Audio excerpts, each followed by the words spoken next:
Quizá muy pocas personas hayan oído hablar de la masonería. Quizá todos tengamos unas ideas un tanto distorsionadas de ella. O incluso, quizá no sepamos absolutamente nada de ello. Pronunciar su nombre sugiere secretismo, oscuridad y en ocasiones un respeto muy próximo al miedo.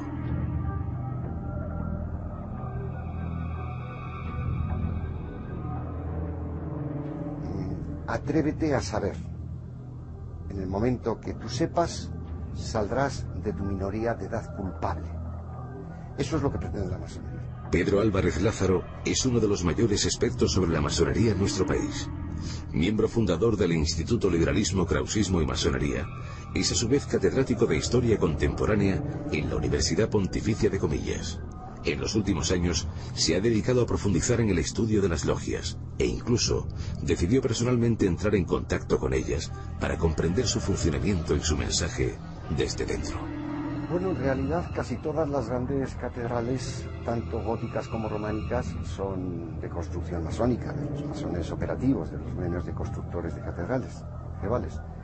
La manera de diferenciarlas, aunque no siempre se conservan, pero clara, es a través de los signos del cantero, que ponían o bien en las columnas, o bien de los pórticos, o en determinados sitios de la catedral, como una especie de firma de autor. Así, en la Catedral Vieja de Salamanca podemos distinguir claramente los signos de los canteros en las paredes. Son muy numerosos, y se deduce que en ella trabajaron varios gremios durante los casi 2 siglos que duró su construcción.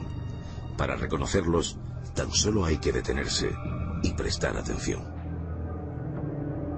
El escritor Ken Follett, en su bestseller mundial Los Pilares de la Tierra, aportó una visión muy cercana de lo que debió ser el día a día de estas primeras sociedades. Sí que exponen en capítulos muy bonitos, la convivencia entre estos masones y sobre todo los códigos penales que mantenían entre ellos. En un momento determinado, un maestro masón, hijo de uno de los protagonistas de la novela, comete un asesinato. Y justamente el maestro, el venerable maestro, diríamos hoy, asume el asunto como algo propio de la corporación, que no debe pasar a la justicia profana, cosa que era muy normal en la Edad Media. El masón que pasaba del grado de aprendiz al de compañero, tras su iniciación, estaba obligado a viajar durante varios años más allá de las fronteras de Occidente, y así poder adquirir el conocimiento de Oriente y de otras culturas. Los masones medievales, por constituciones, tenían que viajar y abrir, como dice Arnold Hauser, la mente a otros horizontes religiosos, intelectuales, políticos. A su regreso aplicaban los conocimientos adquiridos, no solo de matemática y física aplicada, sino también el del viaje interior emprendido, acercando así a aquellas gentes analfabetas la imagen de Dios. La perfección del universo y sus misterios se daban la mano en estos templos sagrados. El universo no es más que el hombre expandido. Dicho de otra manera, el hombre contiene todo lo que tiene el universo. Esa concepción antropocéntrica de la sociedad es típicamente masónica. De aquella época medieval se empiezan a tejer las ideas y sistemas que darán paso a lo que se conoce como masonería especulativa. Esta más tarde impregnará algunos acontecimientos que marcarán el curso de la historia. Por ejemplo, la Revolución Francesa, cuyo lema, igualdad, libertad y fraternidad, se parece sospechosamente a algunas de las bases que promulga la masonería moderna.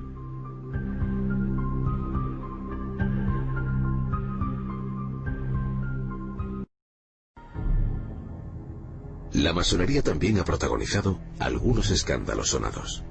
Así, el siniestro personaje de Jack el Destripador fue asociado a la masonería inglesa. Jack el Destripador, que se sepa, no era masón. Y aunque estuvo en relación con determinados hermanos masones, de ninguna manera se puede deducir de ahí su vinculación con la monarquía británica y que sus crímenes fueran para proteger o favorecer la monarquía británica de entonces. Lo que pasa es que ha sido motivo de una novela de éxito y de una película posterior que ha dado mucho dinero. Pero es insostenible la relación Jack el Destripador, masonería-monarquía británica. ¿Pero qué fue de la masonería durante la Guerra Civil y las 4 décadas de dictadura en nuestro país? En 1939, el material requisado a las logias y particulares superaba los 5 millones de documentos y 80.000 expedientes abiertos con nombres y apellidos. Todo esto se conserva en el célebre archivo de Salamanca.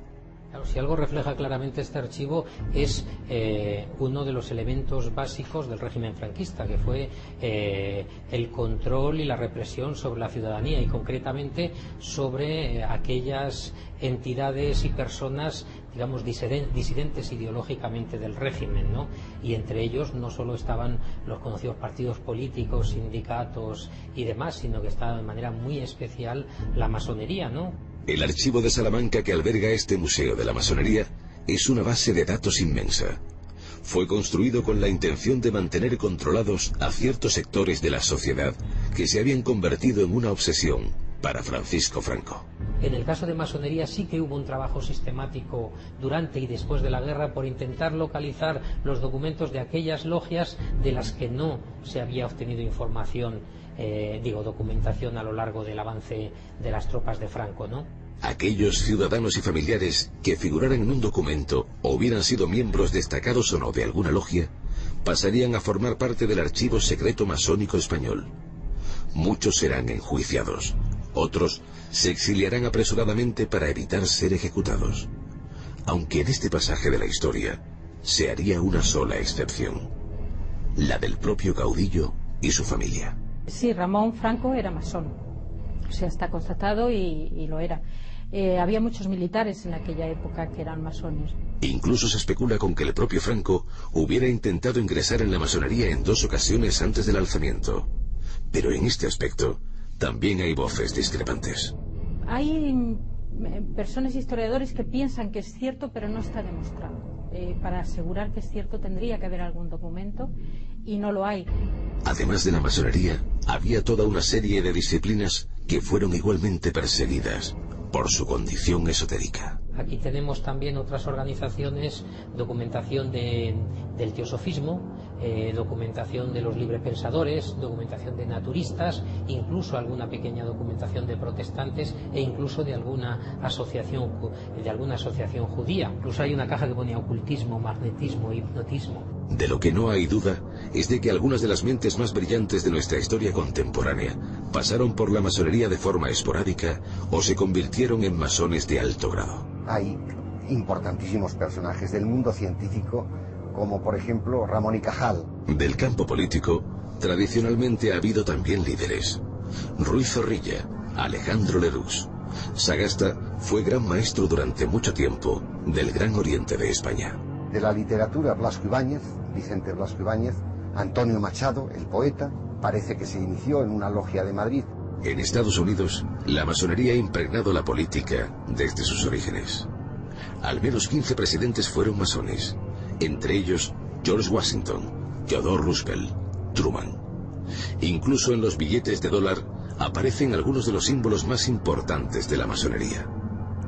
Pero ¿qué respuestas puede dar hoy la masonería en un mundo que convulsiona en un tiempo de barbarie y eterno conflicto? Pienso que la piedra de toque fundamental de la masonería es que los masones deben de dedicarse a una reflexión ética. Y la ética es anterior a la política y a la religión.